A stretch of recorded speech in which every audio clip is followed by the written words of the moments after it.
Breaking news. Telangana హైకోర్టులో BC రిజర్వేషన్లపై వాడివేడి వాదనలు కొనసాగుతున్నాయి. కోర్టులో ఇరు వర్గాల లాయర్లు వాదనలు వినిపిస్తున్నారు. పిటిషనర్లు, ప్రభుత్వం తరఫున న్యాయవాదులు తమ వాదనలు చేస్తున్నారు. లంచ్ బ్రేక్ తర్వాత హైకోర్టులో బీసీ రిజర్వేషన్లపై విచారణ ప్రారంభమైంది. పిటిషనర్ తరఫున అడ్వకేట్ వివేక్ రెడ్డి వాదనలు వినిపిస్తున్నారు. కాగా ఇప్పటికే హైకోర్టు వద్దకు మంత్రులు పొన్నం, వాకిటి శ్రీహరి చేరుకున్నారు. బీసీ సంఘాల నాయకులు కూడా చేరుకున్నారు.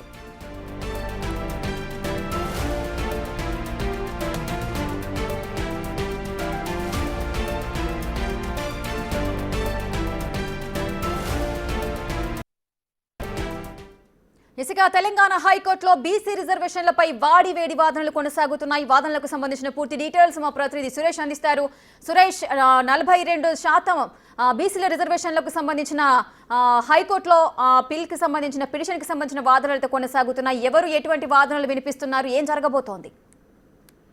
లంచ్ విరామం తర్వాత కొద్దిసేపటి క్రితమే హైకోర్టులో మళ్ళీ తిరిగి బీసీ రిజర్వేషన్లకు సంబంధించిన పిటిషన్ పై వాదనలు కొనసాగుతున్నాయి. అయితే ప్రస్తుతం ఇంకా పిటిషన్ల తరపు న్యాయవాదులే వాదనలు వినిపిస్తున్నారు. ఎలక్షన్ నోటిఫికేషన్ కూడా మేము వ్యతిరేకిస్తున్నామని చెప్పేసి కూడా న్యాయమూర్తికి తెలియజేయడం జరిగింది. అనేక అంశాలు, ఎందుకంటే గతంలో వచ్చినటువంటి హైకోర్టుల తీర్పులను మహారాష్ట్ర, తమిళనాడు, అస్సాము, ఇతర రాష్ట్రాలకు సంబంధించిన జడ్జిమెంట్లను వినిపిస్తున్నారు.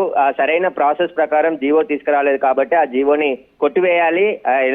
ఏదైతే బీసీ రిజర్వేషన్ కు సంబంధించి గవర్నర్ దగ్గర పెండింగ్ లో ఉన్న జీవో ఏదైతే బిల్లు ఉందో ఆ బిల్లును కూడా ప్రాసెస్ కాకముందే ప్రత్యేక జీవోని తీసుకువచ్చి ఎన్నికలకు వెళ్ళాలని చెప్పేసి కూడా ప్రభుత్వం చూస్తుంది. ఇదంతా కూడా చట్ట విరుద్ధంగా చేస్తున్నారని చెప్పేసి కూడా వాదనలు వినిపించే ప్రయత్నం పిటిషనర్ తరపు న్యాయవాదులు చేస్తున్నారు. మరికొద్ది సేపట్లోనే ప్రభుత్వం తరపున న్యాయవాదులు కూడా వాదనలు వినిపించేందుకు సిద్ధమవుతున్నారు. ఇప్పటికే అనేక మంది ఇందులో ఈ పిటిషన్లలో ఇంప్లీడ్ కావడం జరిగింది. దాదాపు 26 మంది ఇంప్లీడ్ పిటిషన్లు దాఖలు చేసి తమ వాదనలు కూడా వినాలి. బీసీ రిజర్వేషన్లు అనేది బీసీ జనాభా 56% ఉంది, అందులో 42% రిజర్వేషన్లు కల్పిస్తూ జీవో తీసుకొచ్చారు. ఖచ్చితంగా ఎన్నికల్లో బీసీలకు లబ్ధి చేకూరాలి. ఎందుకంటే బీసీ జనాభా ప్రకారం ఎన్నికలు నిర్వహించట్లేదు కాబట్టి ప్రభుత్వం బీసీ రిజర్వేషన్ కులగణన చేసి బీసీ రిజర్వేషన్లకు సంబంధించిన బిల్లును గవర్నర్ దగ్గరకు పంపించింది. గవర్నర్ పెండింగ్ లో ఉంది కాబట్టి హైకోర్టు ఎన్నికలు సెప్టెంబర్ 30 లోపు నిర్వహించాలని చెప్పేసి ఆదేశాలు ఇచ్చింది కాబట్టి ప్రత్యేక జీవో తీసుకొచ్చి రిజర్వేషన్లు అమలు చేస్తుందని చెప్పేసి కూడా కోర్టుకు చెప్పే ప్రయత్నం ఇప్పుడు ప్రభుత్వ తరపు న్యాయవాదులు చేసే అవకాశం ఉంది. ఇప్పటికే సుప్రీంకోర్టు సీనియర్ న్యాయవాదితో పాటు అడ్వకేట్ జనరల్ సుదర్శన్ రెడ్డి కూడా హైకోర్టు సంబంధించి వాదనలు వినిపించబోతున్నారు. మరికొద్ది సేపట్లోనే ప్రభుత్వానికి సంబంధించి వాదనలు విననున్న హైకోర్టు. సురేష్, అయితే 2018లో అప్పటి ప్రభుత్వము అటు బీసీ రిజర్వేషన్లు 34% పెంచుతనే హైకోర్టు అయితే తప్పుపట్టింది. మరి దీనికి సంబంధించి ఇప్పుడు బీసీకి సంబంధించిన 42% యాడ్ చేసినట్లయితే మొత్తం 67% అవుతోంది. మరి దీన్ని తప్పుపట్టే అవకాశాలు ఎంత మేరకు ఉంటాయి? అంటే బీసీ రిజర్వేషన్లకు సంబంధించి సుప్రీంకోర్టు గతంలో 50% నుంచి రిజర్వేషన్లు ఉండొద్దు అని చెప్పేసి జడ్జిమెంట్ ఉందని చెప్పేసి వాదనలు వినిపిస్తున్నారు. కానీ అది ఒక కేసుకు మాత్రమే పరిమితము. కానీ అనేక బీసీ జనాభా పెరిగింది. జనాభా ప్రకారం బీసీ రిజర్వేషన్లను ప్రభుత్వం తీసుకొస్తుంది కాబట్టి ఖచ్చితంగా దీన్ని ఎవరు వ్యతిరేకించట్లేదు. అఖిలపక్ష సమావేశం ఏర్పాటు చేసి అన్ని పార్టీల నిర్ణయాలు తీసుకున్న తర్వాతే బీసీ రిజర్వేషన్ జీవోని తీసుకొని వచ్చారు. అసెంబ్లీలో కూడా బిల్లు పాస్ అయింది. అది గవర్నర్ కు పంపించాం. గవర్నర్ దగ్గర పెండింగ్ ఉండడంతోనే ఈ జీవోని తీసుకొచ్చామని చెప్పేసి కూడా ప్రభుత్వ తరపు న్యాయవాదులు చెప్తున్నారు. ప్రస్తుతానికి పిటిషనర్ తరపు వాదనలు ఇంకా న్యాయమూర్తి వింటున్నాడు. మరికొద్ది సేపట్లోనే ప్రభుత్వ తరపు న్యాయవాదుల వాదనలు కూడా ప్రారంభం కానున్నాయి. ఎస్ సురేష్, అయితే ఇప్పుడు ఒకవేళ జనాభా ప్రాతిపదికన అని మీరు అంటున్నారు, మరి జనాభా ప్రాతిపదికన చూసుకున్నట్లయితే ఇప్పుడు బీసీల పర్సెంటేజ్ ఎక్కువగా ఉంది అని చెప్పి వాళ్లకు రిజర్వేషన్లు పెంచడం జరిగిందా? మరి ఆ విధంగా చూసుకుంటే మరి నెక్స్ట్ మిగతా కమ్యూనిటీకి సంబంధించిన వాళ్ళు కూడా మా జనాభా కూడా పెరిగింది కాబట్టి మాకు కూడా రిజర్వేషన్లు పెంచాలి అన్న కోణంలో కూడా ఆలోచించే అవకాశాలు కూడా ఉంటాయి కదా? అంటే బీసీ రిజర్వేషన్లకు సంబంధించి మొత్తం కులగణన చేసిన తర్వాత 56% జనాభాలో బీసీలు ఉన్నారు. వివిధ కులాలకు సంబంధించి వారికి అందులో మళ్ళీ 8% తగ్గించి 42% రిజర్వేషన్లు కల్పిస్తున్నామని చెప్పేసి కూడా చెప్పడం జరిగింది. రాజకీయంగా వెనుకబాటుగా ఉన్న బీసీ వాళ్ళందరికీ కూడా టికెట్లు ఇచ్చేందుకు ఆ రిజర్వేషన్లను ప్రకటించడం జరిగింది. పూర్తిగా రాజ్యాంగబద్ధంగానే ఈ రిజర్వేషన్లు అన్ని కూడా తీసుకొని రావడం జరిగింది. దీని వెనకాల ఏదైతే ఎక్సైజ్ ఉంటుందో అదంతా పూర్తి చేసిన తర్వాతే మొత్తం రాత్రికి తెచ్చిన జీవో కాదు ఇది. దీని వెనకాల అనేక ఎక్సైజ్ చేసి పూర్తిగా చట్టబద్ధంగా రాజ్యాంగబద్ధంగానే ఈ జీవోని తీసుకొని వచ్చాము, ఎన్నికలకు వెళ్తున్నాము అని చెప్పేసి కూడా ప్రభుత్వం ముందు నుండి చెప్తుంది. కాబట్టి ఇప్పుడు హైకోర్టు విచారణ తర్వాత ఎలాంటి తీర్పు వస్తుందనేదే ప్రతి ఒక్కరిలో ఉత్కంఠగా మారింది. ముఖ్యంగా స్థానిక సంస్థ ఎన్నికలు పోటీ చేసే అభ్యర్థులంతా కూడా హైకోర్టు తీర్పు పైనే చూస్తున్నారు. ఖచ్చితంగా హైకోర్టుకు సంబంధించి ఎలాంటి తీర్పు వస్తుంది, బీసీ రిజర్వేషన్లకు సంబంధించిన జీవోను కొట్టివేస్తే మళ్ళీ ఎన్నికలు వాయిదా పడే అవకాశం ఉంది. కాబట్టి ఖచ్చితంగా కొట్టివేయకుండా బీసీలకు అనుకూలంగానే హైకోర్టు తీర్పు వస్తుందని చెప్పేసి కూడా ఇటు కాంగ్రెస్ నాయకులు, బీసీ సంఘాల నాయకులు ఆశాభావం వ్యక్తం చేస్తున్నారు. ఖచ్చితంగా ప్రత్యేకమైన దృష్టి పెట్టింది ఎక్కడ ఎలాంటి పొరపాటు జరగకుండా ప్రభుత్వం తరపున అన్ని ఆధారాలన్నిటిని కూడా కోర్టు ముందు ఉంచి వాదనలు వినిపించాలని చెప్పేసి కూడా నిన్న సీఎం రేవంత్ రెడ్డి మంత్రులతో సమావేశం ఏర్పాటు చేసుకొని అన్ని సూచనలు కూడా చేయడం జరిగింది. స్వయంగా మంత్రులు కూడా ఇటు కొండా సురేఖ, పొన్నం ప్రభాకర్, వాకిట్ శ్రీహరి ముగ్గురు కూడా మంత్రులు స్వయంగా కోర్టు హాల్లోనే వాదనలు వింటున్నారు. బీసీ రిజర్వేషన్ కు సంబంధించి ప్రత్యక్షంగా ఇక్కడికే వచ్చి న్యాయవాదుల వాదనలకు సంబంధించి కూడా స్వయంగా వింటున్నారు. కాబట్టి ఖచ్చితంగా ప్రభుత్వానికి ఏదైతే రిజర్వేషన్ కల్పిస్తూ జీవో తీసుకొచ్చిందో దాన్ని హైకోర్టు కూడా అనుమతిస్తుంది. ప్రభుత్వానికి పాజిటివ్ గా తీర్పు వస్తుందని చెప్పేసి ఆశాభావం వ్యక్తం చేస్తున్నారు. కానీ ఇటు పిటిషనర్లు కూడా అనేక అంశాలు అడ్వకేట్లు హైకోర్టు ముందు వాదించడం జరిగింది. అనేక రాష్ట్రాలకు సంబంధించిన పాత జడ్జిమెంట్లను కూడా చదివి వినిపిస్తున్నారు. సరైన ప్రాసెస్ లో బీసీ రిజర్వేషన్ జీవో తీసుకురాలేదు, గవర్నర్ దగ్గర పెండింగ్ ఉన్న తర్వాత మళ్ళీ ప్రత్యేక జీవో తీసుకొస్తే అది ఎలా చెల్లుతుంది అని చెప్పేసి కూడా వాదనలు వినిపించారు. మరికొద్ది సేపట్లోనే ప్రభుత్వానికి సంబంధించిన వాదనలు కూడా ప్రారంభం కాబోతున్నారు. ఎస్ సురేష్, అయితే ఇప్పుడు పిటిషనర్ తరఫున లాయర్లు అయితే వారి వాదనలు అయితే వినిపిస్తున్నారు. గతంలో ఏం జరిగింది, వివిధ రాష్ట్రాలలో ఈ రిజర్వేషన్ల అంశానికి సంబంధించి ఎటువంటి పర్సంటేజ్ను రిజర్వేషన్లకు ఎక్కువగా ఎలా పెంచారు, ఎలా అమలు చేశారు అన్న కోణంలో వాళ్ళు కొన్ని సబ్జెక్టులు ఒక థీమ్స్ తీసుకొని వారు ఎక్స్ప్లెయిన్ చేస్తున్న సందర్భాలు నెలకొన్నాయి. మరి ప్రభుత్వం తరఫున వాటన్నింటినీ కూడా డామినేట్ చేసే విధంగా ఏ విధంగా అప్రోచ్ అయ్యే అవకాశాలు ఉన్నాయి, ఎటువంటి వాదనలు వినిపించే అంశాలు ఉంటాయి? అంటే ప్రభుత్వం ఇప్పటికే ఈ న్యాయ నిపుణుల సలహాలు తీసుకోవడం జరిగింది. హైకోర్టులో ఎలాంటి వాదనలు వినిపించాలి, ప్రభుత్వానికి సంబంధించి పూర్తి డాక్యుమెంట్ తో సహా వాదనలు వినిపించాలి. అదేవిధంగా సుప్రీంకోర్టు సీనియర్ న్యాయవాది అభిషేక్ సింగ్ కూడా స్వయంగా సీఎం రేవంత్ రెడ్డి ఫోన్ చేసి ప్రత్యక్షంగా ఖచ్చితంగా వాదనలు వినిపించాలని చెప్పేసి కూడా ఆయనను కోరడం జరిగింది. సుప్రీంకోర్టు సీనియర్ న్యాయవాదే ఈ ప్రభుత్వం తరఫున వాదనలు వినిపించబోతున్నారు. ది కౌంటర్ గా, ఎందుకంటే గతంలో జరిగిన విచారణ సందర్భంగా హైకోర్టు కొన్ని కీలక వ్యాఖ్యలు కూడా చేయడం జరిగింది. గవర్నర్ దగ్గర బిల్లు పెండింగ్ ఉన్న సందర్భంలో మళ్ళీ జీవోని తీసుకురావాల్సిన అవసరం ఏమొచ్చింది, ఎన్నికలు వాయిదా వేసుకుంటారా అని అడ్వకేట్ జనరల్ అడిగినప్పుడు కూడా ప్రభుత్వం అడిగి నిర్ణయం చెప్తామని చెప్పి దానికి సంబంధించి కూడా ఇప్పుడు హైకోర్టు న్యాయమూర్తికి అడ్వకేట్ జనరల్ వివరించే అవకాశం కనబడుతుంది. ప్రభుత్వం ఎన్నికలకు సిద్ధమైపోయింది, ఆల్రెడీ షెడ్యూల్ కూడా ప్రకటించారు. కాబట్టి రేపటి నుండి నోటిఫికేషన్ అమల్లోకి వచ్చే అవకాశం ఉంది. కాబట్టి ఇప్పుడు హైకోర్టు తీర్పు ఎలా వస్తుంది అనేదే ఎదురు చూస్తున్నారు ప్రతి ఒక్కరు కూడా. మరికొద్ది సేపట్లోనే విచారణ పూర్తయిన తర్వాత హైకోర్టు తీర్పు వెల్లడించే అవకాశం కనబడుతుంది. ప్రభుత్వం అన్ని విధాలుగా, అంటే బీసీ రిజర్వేషన్ కు సంబంధించి క్షేత్రస్థాయిలో కులగణన చేసి జనాభా ప్రకారమే రిజర్వేషన్లను తీసుకొని రావడం జరిగింది. రిజర్వేషన్ల కట్టుబడి ఉంది కాంగ్రెస్ పార్టీ. అందులో భాగంగానే బీసీలకు రిజర్వేషన్లు కల్పించి స్థానిక సంస్థల ఎన్నికలకు వెళ్తున్నామని చెప్పేసి కూడా గతంలో చెప్పారు. కాబట్టి ఈ రోజు తీర్పు ఎలా వస్తుంది, దానికి సంబంధించి మళ్ళీ సాయంత్రం సీఎం రేవంత్ రెడ్డి రివ్యూ కూడా చేయబోతున్నట్టు తెలుస్తుంది మంత్రులతో కలిసి. ఒకవేళ తీర్పు అనుకూలంగా వస్తే ఎన్నికలు యాజ్ ఇట్ ఈజ్ గా జరుగుతాయి. ఒకవేళ వ్యతిరేకంగా వచ్చిందంటే ఖచ్చితంగా మళ్ళీ సుప్రీంకోర్టు వరకు కూడా వెళ్ళి అక్కడ పిటిషన్ వేసి పోరాడాల్సిన అవసరం ఉంటుంది. దానిపై కూడా ముందుకు వెళ్లే అవకాశం కనబడుతుంది. కాబట్టి ఇప్పుడు హైకోర్టులో అయితే విచారణ కొనసాగుతుంది. దాదాపు లంచ్ కు ముందు 2 గంటల పాటు పిటిషన్ల తరపు వాదనలు వినిపించడం జరిగింది. ప్రస్తుతం ఇంకా పిటిషన్ల తరపు వాదనలే వింటున్నారు. కాబట్టి మరికొద్ది సేపట్లోనే ప్రభుత్వ తరపున వాదనలు కూడా గట్టిగా ఆ స్థాయిలో వినిపించే అవకాశం కనబడుతుంది. ఆ ఇరు వాదనలు విన్న తర్వాత న్యాయమూర్తి నిర్ణయం తీసుకునే అవకాశం ఉంది.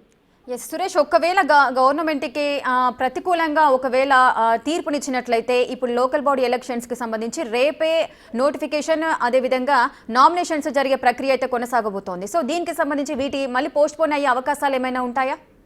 అంటే తీర్పు వ్యతిరేకంగా వస్తే ఖచ్చితంగా జీవోను రద్దు చేస్తే మళ్ళీ ఎన్నికలు వాయిదా పడే అవకాశం ఉంది. సుప్రీంకోర్టుకు ప్రభుత్వం వెళ్లే అవకాశాలు కూడా కనబడుతున్నాయి. కాబట్టి ఇప్పుడు రిజర్వేషన్లని జీవో తీసుకొచ్చి రిజర్వేషన్లని అమలు చేస్తూ టికెట్లను కూడా ఇస్తామని చెప్పేసి ఆల్రెడీ ఎలక్షన్ కమిషన్ కి ఈ జీవోని కూడా పంపించడం జరిగింది. అది సిద్ధమవుతున్నారు. కాబట్టి ఇప్పుడు ఒకవేళ గ్రీన్ సిగ్నల్ ఇస్తే జీవోను కొట్టివేయకుండా ఎన్నికలు నిర్వహించవచ్చు అని చెప్పేసి హైకోర్టు తీర్పు వస్తే ఖచ్చితంగా ఎన్నికలు షెడ్యూల్ ప్రకారం జరుగుతాయి. లేదంటే ఆ జీవోను కొట్టివేస్తే ఖచ్చితంగా ఎన్నికలు వాయిదా పడే అవకాశం కనబడుతుంది. మళ్ళీ సుప్రీంకోర్టులో ప్రభుత్వం పిటిషన్లు వేసి బీసీ రిజర్వేషన్లకు సంబంధించి నిర్ణయానికి కోసం ఫైట్ చేసే అవకాశం ఉంది. దానికి కూడా ప్రభుత్వం ప్రిపేర్ అయ్యే ఉంది. దానికి సంబంధించి పూర్తి కసరత్తు కూడా చేసింది. ఒకవేళ వ్యతిరేకంగా వస్తే ఎలాంటి నిర్ణయాలు తీసుకోవాలి, ఎలా ముందుకు వెళ్ళాలనే దానికి సంబంధించి న్యాయ నిపుణులతో ఇప్పటికే అనేక సార్లు సమావేశం కావడం జరిగింది. నిన్న బీసీ మంత్రులు కూడా మినిస్టర్ క్వార్టర్స్ లో సమావేశం జరిగింది. దాంట్లో న్యాయ నిపుణుల సలహాలు సూచనలు కూడా తీసుకోవడం జరిగింది. బీసీ రిజర్వేషన్లకు సంబంధించి ఎలా ముందుకు వెళ్ళాలి, చాలా ప్రభుత్వం చిత్తశుద్ధితోని బీసీ రిజర్వేషన్ తీసుకువచ్చి ప్రత్యేక జీవోని 9 తీసుకొచ్చి ఎన్నికలకు వెళ్తుంది. కాబట్టి ఖచ్చితంగా బీసీలకు అన్యాయం జరగకుండా బీసీల కోసం కాంగ్రెస్ ప్రభుత్వం ఈ జీవోని తీసుకొని వచ్చింది. రాజ్యాధికారికంగా అంటే పొలిటికల్ గా చాలా మంది బీసీలు వెనుకబడి ఉన్నారు కాబట్టి వారికి 42% రిజర్వేషన్ తీసుకువచ్చి వాళ్ళని ఎన్నికల్లో పోటీ చేసే విధంగా నిర్ణయం తీసుకున్నారు. కాబట్టి జనాభా 56% ఉన్న రిజర్వేషన్ మాత్రం 42% ఉంది అని చెప్పేసి కూడా చెప్తున్నారు. కాబట్టి ఖచ్చితంగా కోర్టు ఎలాంటి తీర్పు వస్తుంది, తీర్పు వచ్చిన తర్వాత ఏ విధంగా ముందుకు వెళ్ళాలనే దానిపై కూడా ప్రభుత్వం సిద్ధంగా ఉన్నట్టు తెలుస్తుంది. కాబట్టి తీర్పు వచ్చేదాకా వెయిట్ చేసే అవకాశం ఉంది. ఈ రోజు పూర్తిగా ఇరు వాదనలు విన్న తర్వాత న్యాయమూర్తి తీర్పు వెల్లడించే అవకాశం ఉంది. ఎస్ సురేష్, ఒకవేళ అంటే ఈ వాదనలకు సంబంధించి ఏం జరగబోతోంది అనేది ప్రతి ఒక్కరిలో ఉత్కంఠ అయితే నెలకొంది. అనుకూలంగా వస్తే ఏంటి పరిస్థితి, ప్రతికూలంగా వస్తే ఏంటి పరిస్థితి అన్న ఆలోచనలో ప్రతి ఒక్కరు కూడా ఉన్నారు. సో ఒకవేళ అనుకూలంగా వస్తే జీవో ప్రకారము నోటిఫికేషన్ ప్రకారము ఏ విధంగా అయితే చర్యలు ఉంటాయో ఆ విధంగా కంటిన్యూ అవుతూనే ఉంటారు. ఒకవేళ ప్రతికూలంగా వస్తే ఏంటి పరిస్థితి అనేది కూడా చాలా మంది ఆలోచిస్తున్నారు. అంటే ఇప్పుడు ఈ లోకల్ బాడీ ఎలక్షన్స్ లో కంపల్సరీగా 42% బీసీ రిజర్వేషన్స్ అమలు పరచాలి అని ఇప్పుడు కాంగ్రెస్ ప్రభుత్వం సంకల్పించి కూర్చుంది. సో ఇది కాకుండా ఒకవేళ మీకు 42% ఇంకా పెండింగ్ లో పెట్టినట్లయితే లోకల్ బాడీ ఎలక్షన్స్ సాఫీగా జరిగే అవకాశాలు ఏదన్నా ఉంటాయా ఒకవేళ అక్కడికి స్టే ఇచ్చినట్లయితే? ఖచ్చితంగా ప్రభుత్వము బీసీ రిజర్వేషన్ ఉంది.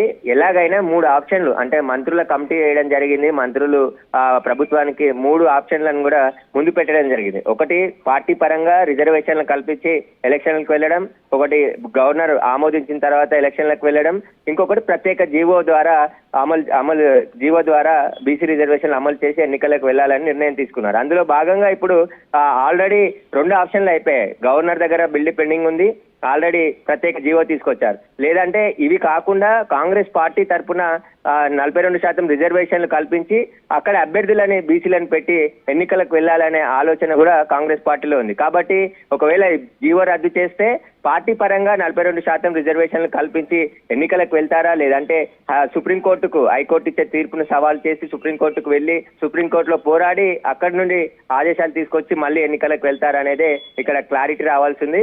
హైకోర్టులో విచారణ జరుగుతుంది కాబట్టి విచారణ ఏ విధంగా ఉంటుంది అనేది కూడా స్వయంగా మంత్రులంతా కూడా ఇక్కడ రాని వాళ్ళు కూడా వర్చువల్ గా హైకోర్టుకు సంబంధించిన వాదనలు చూస్తున్నారు.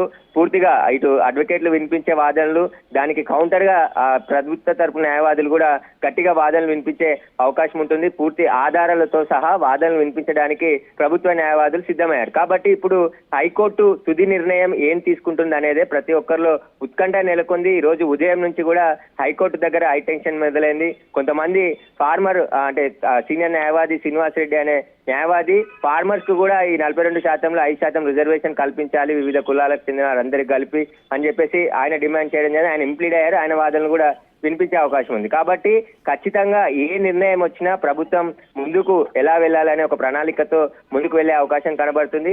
ఖచ్చితంగా ప్రభుత్వం ఎలా ఎన్నికలు నిర్వహించాలి, ఎందుకంటే ఒకవేళ జీవోను రద్దు చేస్తే ఖచ్చితంగా ఎన్నికలను కూడా వాయిదా వేస్తుందా, ఎలక్షన్ కమిషన్ కి సంబంధించి హైకోర్టు జోక్యం ఉండదు. కాబట్టి ఆల్రెడీ ఈ పిటిషన్ ఎలక్షన్ షెడ్యూల్ కి ముందే పిటిషన్ దాఖలు చేశారు. కాబట్టి మేము ఖచ్చితంగా నోటిఫికేషన్ వచ్చినా విచారిస్తామని చెప్పి గతంలోనే హైకోర్టు చెప్పడం జరిగింది. కాబట్టి ఇప్పుడు రేపు ఈ రోజు హైకోర్టు తీర్పును బట్టి రేపు ఎన్నికలు ఉంటాయా లేదా అనేది స్పష్టత వచ్చే అవకాశం కనబడుతుంది. ఖచ్చితంగా కాంగ్రెస్ ప్రభుత్వం ఎన్నికలు నిర్వహిస్తాము. హైకోర్టు గతంలో ఇచ్చిన ఆదేశాలను అమలు చేయడం కోసమే సెప్టెంబర్ 30 లోపు ఎన్నికలు నిర్వహించాలని చెప్పి ఏదైతే ఆర్డర్స్ ఇచ్చిందో దాని ప్రకారమే జీవోని తీసుకొచ్చామని చెప్పేసి కూడా చెప్తుంది. ప్రతిదీ కూడా చట్టబద్ధంగానే చేశాము. జీవో తెచ్చిన బిల్లు ఆమోదించిన అవన్నీ కూడా రాజ్యాంగబద్ధంగానే మేము చేశాము. ఎక్కడ ఎలాంటి పొరపాట్లు జరగలేదు అని చెప్పేసి చెప్తున్నారు. సురేష్, ఇటు రాజకీయంగా కూడా కొన్ని ప్రకంపనలు అయితే రేగుతున్నాయి. అటు విపక్ష పార్టీలన్నీ కూడా ఇటు లోకల్ బాడీ ఎలక్షన్స్ ను ఆపాలంటూ కూడా వారు ఒక భీష్మించి కూర్చున్నారు.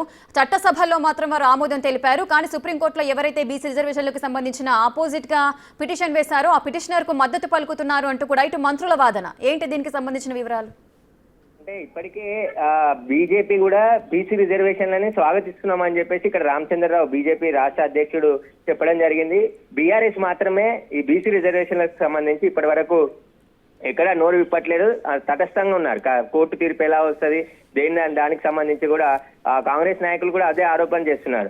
అసలు ఇంప్లీడ్ బీసీలకు రిజర్వేషన్ కల్పించాలని చిత్తశుద్ధి ఉంటే బీఆర్ఎస్ కూడా ఇంప్లీడ్ పిటిషన్ వేసి బీసీ రిజర్వేషన్లకు మద్దతు తెలపాలి. కానీ అలాంటిది వాళ్ళు ఎక్కడ కూడా ఇంప్లీడ్ కాలేదు. బీసీ రిజర్వేషన్లకు సంబంధించి ఎక్కడ మాట్లాడట్లేరు, సైలెంట్ గా ఉన్నారంటే వాళ్ళకి ఇష్టం లేదు అని చెప్పే ప్రచారం కాంగ్రెస్ నాయకులు చేస్తున్నారు. కాబట్టి బీసీ రిజర్వేషన్ కి సంబంధించి బీఆర్ఎస్ స్టాండ్ ఏ విధంగా ఉంటుంది అనేది ఇంకా ముందుకైతే రాలేరు. ఖచ్చితంగా కాంగ్రెస్ పార్టీ మాత్రం కోర్టులో ఎలాంటి తీర్పు వచ్చినా ఎన్నికలకు ఒకవేళ ఇవి రిజర్వేషన్ అడ్డంకి మారితే పార్టీ పరంగా రిజర్వేషన్లు కల్పించి ముందుకు వెళ్లే అవకాశం కూడా ఉంది వాళ్ళ దగ్గర ఆప్షన్. కాబట్టి కోర్టు తీర్పు వరకు వెయిట్ చూసి దాని తర్వాత నిర్ణయం తీసుకునే అవకాశం ఉంది. ఈ రోజు సాయంత్రం 6 గంటలకు మళ్ళీ ముఖ్యమంత్రి రేవంత్ రెడ్డి అధ్యక్షతన మంత్రుల సమావేశం కూడా ఉంది. హైకోర్టు తీర్పుతో ఎలా ముందుకు వెళ్లాలనే దానికి సంబంధించి కూడా నిర్ణయం తీసుకునే అవకాశం కనబడుతుంది. Right, thank you Suresh, thanks for the details. ఇక తెలంగాణ హైకోర్టులో బీసీ రిజర్వేషన్లపై అటు వాడి వేడి వాదనలు అయితే కొనసాగుతున్నాయి. కోర్టులో ఇరు వర్గాల లాయర్లు అయితే వాదనలు వినిపిస్తున్నారు. మొదటగా అటు పిటిషనర్ల తరఫున లాయర్లు అయితే వాదనలు వినిపించారు. ఇక లంచ్ బ్రేక్ తర్వాత ఇప్పుడు హైకోర్టులో బీసీ రిజర్వేషన్ల విచారణ అయితే ప్రారంభమైంది. ఇప్పుడు ప్రభుత్వం తరఫున లాయర్స్ అయితే తమ వాదనలు వినిపిస్తున్నాయి. ఇక హైకోర్టుకు సంబంధించి ఎటువంటి రిజల్ట్ వస్తుంది, ఏం తీర్పు చెబుతారో అన్న ప్రతి ఒక్కరు కూడా ఈ అంశం గురించే ఆలోచిస్తున్నారు. రేపు అటు నామినేషన్స్, అదేవిధంగా నోటిఫికేషన్, స్థానిక సంస్థల ఎలక్షన్స్ కి సంబంధించి ఏం జరగబోతోంది అనేది ప్రతి ఒక్కరు కూడా ఉత్కంఠగా ఎదురు చూస్తున్నారు. తెలంగాణ ప్రభుత్వం ఒక డెడికేటెడ్ కమిషన్ వేసి స్థితిగతులు బీసీల యొక్క స్థితిగతుల పైన యొక్క అంచనా కూలంకషంగా సర్వే జరిపి అంచనా వేస్తూ బీసీల యొక్క స్థితిగతులపై ఒక రిపోర్ట్ ఇవ్వడం జరిగింది. దాన్ని బేస్ చేసుకొనే ఈ రిజర్వేషన్ని అమలు చేసేందుకు పూనుకున్నట్లుగా ఆ GOMS నెంబర్ 9లో స్పష్టంగా ఉటంకించడం జరిగింది, పేర్కొనడం జరిగింది. సో ఆ GOMS 9లో చెప్పినట్టుగా బీసీల యొక్క ఆర్థిక, రాజకీయ, సామాజిక పరిస్థితుల మీద సరైనటువంటి సమగ్రమైనటువంటి సర్వే చేసిన మీదటనే ఈ యొక్క కమిషన్ 56 నుంచి 56% బీసీలు ఉన్నారని స్పష్టం చేస్తూ 56.33% బీసీలు ఉన్నారో అందులో 42% వాళ్లకు రిజర్వేషన్ కల్పించి గ్రామీణ ప్రాంతాల్లో అంటే సర్పంచ్గా, ఉప సర్పంచ్గా, తర్వాత మండల ప్రజా పరిషత్గా, ఎంపీటీసీ, జెడ్పీటీసీగా అవకాశం, రాజ్యాధికార అవకాశం కల్పించాలనేటటువంటి సదుద్దేశంతో 42% రిజర్వేషన్ అమలుకు పూనుకున్నటువంటి జీవోగా కనిపిస్తుంది. అయితే ఈ జీవోను ఇచ్చినటువంటి ప్రభుత్వం అదేవిధంగా ఇక్కడ కూడా కోర్టులో వాదనలు వినిపించబోతున్నట్టుగా అనిపిస్తుంది. మాకు నమ్మకం ఏముందంటే ఇవాళ రాష్ట్ర ఉన్నత న్యాయస్థానం బీసీల యొక్క ఆర్థిక, సామాజిక, రాజకీయ పరిస్థితులను పూర్తిగా అవగాహన చేసుకునేందుకు అవకాశం ఉంది. అర్థం చేసుకొని ఆ జీవోను యథావిధిగా కొనసాగిస్తారని విశ్వసిస్తున్నారు.